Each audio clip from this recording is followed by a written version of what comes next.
తెగులు తక్కువ దిగుబడి ఎక్కువ మిర్చిలో రారాజు వంగడం రంగా 279. హాయ్ హలో నమస్తే, వెల్కమ్ టు సుమన్ టీవీ. నా పేరు తిరుపతిరావు. కందుకూరు నియోజకవర్గంలో ఒక గ్రామం అయినటువంటి పలుకూరు అనే గ్రామంలో అయితే ఉన్నాం. ఇక్కడ మాలకొండయ్య అనే ఒక రైతు 75 సెంట్ల భూమిలో 400 మునగ మొక్కలు అయితే వేయటం జరిగింది.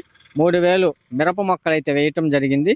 అసలు దీనికి దిగుబడి ఎంత వస్తుంది, మునగ మొక్కలు ఎప్పుడు వేశారు, మునగ మొక్కలకి దిగుబడి ఎంత వస్తుంది, మిరపకాయలకి దిగుబడి ఎంత వస్తుంది, మిర్చి ఇప్పట్లో రేట్లు ఎట్లా ఉన్నాయి, గతంలో వేసినప్పుడు ఎంత ఆదాయం వచ్చింది, ఇప్పటికి అప్పటికి తేడా ఏంటి, ఇప్పుడు మాలకొండయ్య గారి మాటలు అయితే అడిగి తెలుసుకుందాం రండి.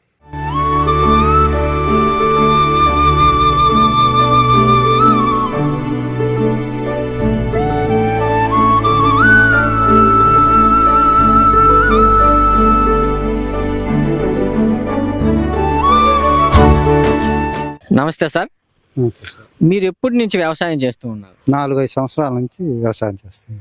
అంటే 4-5 సంవత్సరాల నుంచి, ఇంతకు ముందు ఎప్పుడు చేయలేదు? ఇదివరకు చేయలే. 4-5 సంవత్సరాల నుంచి. ఏమేం పంటలు వేస్తూ ఉంటారు మామూలుగా? ఎప్పుడు మిర్చి వేసేవాడిని. ఈ సంవత్సరం మిర్చి మునగ 2 వేసి. అంటే 75 సెంట్లలో మిర్చి మునగ. మిర్చి 4000 మొక్క ఉంటుంది, ఒక 1000 మొక్కలు మునగ ఉంటాయి, 400 మొక్కలు మునగ ఉంటాయి. మునగ మొక్కలు ఎప్పుడు నాటారు? మునగ మొక్కలు 10వ నెలలో నాటాం. 10 అంటే అక్టోబర్లో. అక్టోబర్. ఎప్పటికి వస్తుంది మామూలు కాపు? ఇది ఇంకా 2 నెలల తర్వాత వస్తుంది. అంటే ఏప్రిల్ నెల, ఏప్రిల్ నెలలో వస్తాయి. ఏప్రిల్ అంటే ఏప్రిల్ మే నెలలో పంటకు వస్తాయి. 8 నెలలకి. 8 నుంచి 10 నెలల్లో వస్తుంది. ఫస్ట్ టైం వచ్చినప్పుడు కాపు ఎంత ఉంటుంది సార్ మామూలు దిగుబడి? దిగుబడి ఫస్ట్ మునగ, మిర్చి.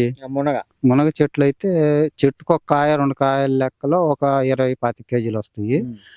ఇక నా చెట్టు పెరిగా కొంది ఒక్కో చెట్టు 40-50 కేజీల దాకా వస్తుంది. అంటే మీరు మునగ మిరప 2 మిక్సింగ్ చేసేసారు అంటే ఈ వ్యవసాయాన్ని మిశ్రమ వ్యవసాయం అంటారా? ఇట్లా వేయటం వల్ల ఏం ప్రాబ్లం ఉన్నదా? ప్రాబ్లం ఏం లేదు. ఇప్పుడు అవి పెరిగి కాపుకి వచ్చే లోపు ఈ మిర్చి కాపు అయిపోతుంది 6 నెలల కల్లా. అందువల్ల ఇది తీసేసుకొని మునగ అప్పుడు పంటకు వస్తుంది, మునగను పెంచుకోవచ్చు. అంటే మునగ చెట్లు ఒకసారి నాటారు అనుకోండి, ఎన్ని సంవత్సరాల వరకు ఉంటుంది? 6-7 నెలల దాకా కాపు రాదు మునగ. ఈ 6-7 నెలల లోపు మిర్చి కాపు అయిపోద్ది. ఈ మునగ 3 సంవత్సరాలు ఉంటది కాపు. 3 సంవత్సరాల వరకు కాపించుకుంటానే ఉంటుంది. 3 సంవత్సరాల తర్వాత చెట్లు తీసేస్తారు మళ్ళీ. ఇక పంట తగ్గుద్ది, చెట్టు ముదిరే కొంది పంట తగ్గుతుంటది, అందువల్ల తీసేస్తాం. అందువల్ల మీరే తీసేస్తుంటారు. తర్వాత మళ్ళీ నాడుతాం, మళ్ళా ఇంకొక పంట వేస్తాం. నెక్స్ట్ ఒకే పంట కాకుండా పంట మార్పిడి వేస్తాం. అదే పంట మార్పిడి విధానం అంటారు. పంట మార్పిడి విధానంగా వేస్తాం. ఇంతకు ముందు మిర్చి వేశారు కదా మీరు, అప్పుడు ఎంత ఆదాయం వచ్చింది? ఆదాయం ఏమన్నా వచ్చిందా లాస్ లో? పోయిన సంవత్సరం ఆదాయమే, ఎందుకంటే ఈ ముడత తెగుళ్ళు లేవు. ఈ సంవత్సరం ముడత తెగుళ్ళు ఎక్కువగా ఉన్నాయి మిర్చికి. అందువల్ల ఈ సంవత్సరం దిగుబడి తగ్గుతుంది, చెట్టు పెరుగుదల తగ్గుతుంది. పోయిన సంవత్సరం మిర్చి బాగా ఉన్నింది, పెరుగుదల బాగుంది, ఆదాయం కూడా పర్వాలేదు బాగానే ఉంది. మీరు ఈ విధంగా మిశ్రమ వ్యవసాయం చేస్తున్నారు కదా, దీంట్లో ఎటువంటి తెగుళ్ళు వస్తుంటాయి? ఎక్కువగా ముడత అంటే తామర, ఇలాంటి బొల్లి తెగులు అలాంటివి వస్తుంటాయి, పండు తెగులు అలాంటివి వస్తుంటాయి. ఆ తెగులు రాకపోతే ఆకు బాగా ఆరోగ్యంగా ఉంటే చెట్టు కూడా బాగా ఆరోగ్యంగా పంట దిగుబడి ఇస్తుంది. ఈ తెగుళ్ళ వల్ల ఈ ఆకు రాలిపోయి అట్లా పోద్ది. ఈ మునగ చెట్లకి ఎటువంటి తెగుళ్ళు వస్తుంటాయి? మునగ చెట్లకు పెద్ద తెగుళ్ళు రావు. అవి నేను పోయిన CTRI ఫారంలో వాళ్ళ దగ్గర కాపు పండించాము. ఆ సంవత్సరం ఏం రాల, 1 సంవత్సరం పండించాం మునగ. ఆ సంవత్సరం తెగుళ్ళు రాల. కాకపోతే ఏంటంటే బెట్ట ఎక్కువ అయినప్పుడు ఆకు రాలుతుంటది, అంతేగాని తెగుళ్ళు ఉండవు. ఏ మందులు కొడుతుంటారు? వాటికి పెద్ద మందులు ఉండదు, కోరి పైరి పోస అలాంటి తక్కువ రకం మందు, అలాంటి ఎస్పేట్ లాంటి దానికే పోద్దానికి. వీటికి మాత్రం మిర్చికి ఎక్కువ మందు కొట్టాలి. మిర్చి ఇప్పుడు బాగానే ఉందా డిమాండ్? మిర్చి పంట లేదు, రేటు కూడా తక్కువ ఉంది. అక్కడ పైన బాగా పంట పైన అక్కడెక్కడో రాజమండ్రి అక్కడ బాగా దిగుబడి వస్తుందంట ఆ ఏరియాకి. మా ఏరియాకి తెగులు వచ్చింది ఎర్ర నెలలో ఇవి. అందువల్ల మా దగ్గర దిగుబడి తక్కువే, రేటు కూడా తగ్గుతానే ఉంది, రేటు పెద్ద లేదు. అంటే మీరు మామూలుగా పచ్చిమిర్చి మార్కెట్ అమ్ముతుంటారు లేకపోతే ఎండుమిర్చి అయిపోయినా? మిర్చికే ఇది రజని అని పచ్చిమిర్చి విత్తనం. అందువల్ల ఇది పచ్చిమిర్చి విత్తనం, అది రజని పేరు రజని. ఎక్కడి నుంచి తీసుకొస్తారు ఈ రజని విత్తనాలు? నర్సరీలు, ఆ నర్సరీలో నుంచి తెప్పించాం. మామూలుగా ఇప్పుడు ఈ విధంగా మొత్తం డ్రిప్పింగ్ సిస్టమ్ దీన్ని అనేది, దీని వల్ల నీటిని సేవ్ చేయొచ్చా? సేవ్ చేయొచ్చు. ఎట్లా?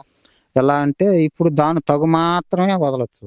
అదే నీ కట్టుబడే కనుకైతే ఎక్కువ నీళ్లు ఎక్కువ పొదిగే ఆస్కారం ఉంటది. అందువల్ల ఈ డ్రిప్ సిస్టమ్ వల్ల ఇది నిమ్మైతే చాలు, తగు మాత్రం వాటికి వేసినాక ఎమ్మిటి ఆపేసుకోవచ్చు. అందువల్ల భూమిలో ఉండే నీరు కూడా సరిపోద్ది మాకు. అదే కట్టాలంటే ఎక్కువగా కట్టాలంటే నీళ్లు సాలవు, ఈ పొలానికి వెనక ఏం ఎండిపోతుంటాయి మందులు. ఇదైతే డ్రిప్ సిస్టమ్ చెట్టుకు ఒక 1/2 లీటర్ 1/4 లీటర్ అని రోజు పడతానే ఉంటాయి. దానికి తగు మాత్రం సరిపోద్ది సమాంతరంగా. అదే విధానంగా కట్టాలంటే చాలదు, కట్టుడు అంటే ప్రతి చెట్టు దగ్గర పైప్ హోల్స్ ఉంటాయి, డ్రాప్స్ పడుతుంటాయి, హోల్స్ ఉండి డ్రాప్స్ పడుతుంటాయి ప్రతిదీ. ఆ డ్రాప్స్ వల్ల నేల నిమ్మ తడి తెలుస్తుంటది కదా, తడి ఆపుకుంటా దానికి ఎంత అవసరమో వాటర్ అంతే వదిలేసి మిగతాది ఆపేస్తాం. అది ఈ మునగ తోటకు కూడా వాటర్ అవసరం ఉంటుందా, లేకపోతే మామూలు వాటర్ లేకపోతే? ఇప్పుడు వాటర్ పని లేదు.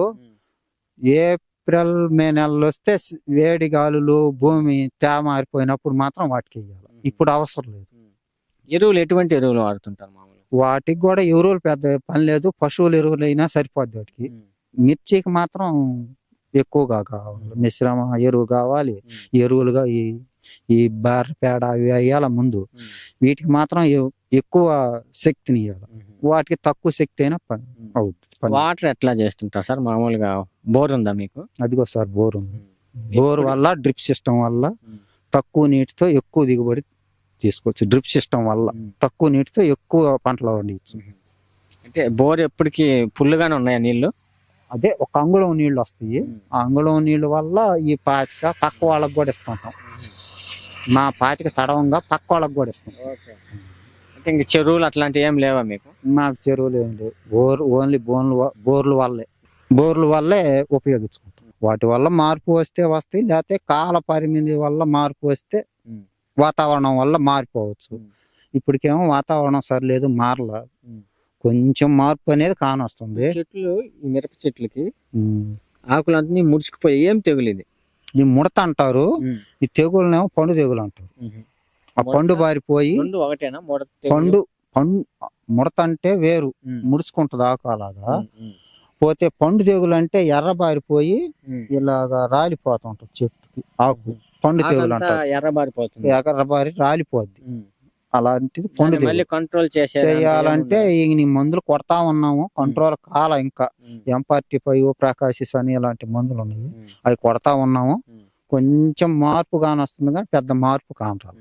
అంటే మన రాష్ట్ర ప్రభుత్వం నుంచి ఏమైనా రైతు భరోసా అలాంటివి ఏమైనా వస్తే? వస్తున్నాయి సార్, నాకు వస్తున్నాయి. రైతు భరోసా, కిసాన్ రెండు వస్తున్నాయి. Okay sir, thank you sir. సరే సార్. విన్నారు కదా, మాల్కొండయ్య గారు అయితే చాలా స్పష్టంగా అయితే చెప్పడం జరిగింది. ఇక్కడ మిర్చి తోట మునగ తోట రెండు మిశ్రమ పద్ధతులు అయితే నేను వ్యవసాయం చేస్తూ ఉన్నానని చెప్పడం జరిగింది. అదే కాకుండా ఇక్కడ నీటిని సేవ్ చేసే కార్యక్రమం ఏంటంటే ఇక్కడ డ్రిప్పింగ్ సిస్టమ్ అయితే మేము వాడుతూ ఉన్నాం సార్. వాటర్ కొంచెం ఉన్నా కానీ మేము వాటర్ని సేవ్ చేసుకుంటూ ప్రతి మొక్కకి కొంచెం కొంచెం వాటర్ అందించుకుంటూ డ్రిప్పింగ్ సిస్టమ్ ద్వారా మేము నీటిని అయితే చాలా వరకు సేవ్ చేస్తున్నామని చెప్పారు. ఇక్కడ మిర్చికి వచ్చేటువంటి తెగుల్ని కూడా మేము చాలా వరకు కంట్రోల్ అయితే చేస్తున్నాం. కంట్రోల్ కానివి ట్రై చేస్తూ ఉన్నామని చాలా స్పష్టంగా అయితే చెప్పడం జరిగింది. ఇలాంటి రైతుల్ని ప్రతి ఒక్కరూ ఆదరించి వాళ్ళకి తగిన గిట్టుబాటు ధర ప్రభుత్వం కల్పించాలని కోరుకుంటూ ఇలాంటి మరిన్ని అప్డేట్స్ కోసం చూస్తూనే ఉండండి మీ సుమన్ టీవీ. కెమెరామెన్ సాయినాథ్తో మీ తిరుగుతారు. మీ బిజినెస్ ఏదైనా మీ ఊర్లో ప్రమోషన్ చేయాలంటే అది సుమన్ టీవీతోనే సాధ్యం. ఇప్పుడే సంప్రదించండి.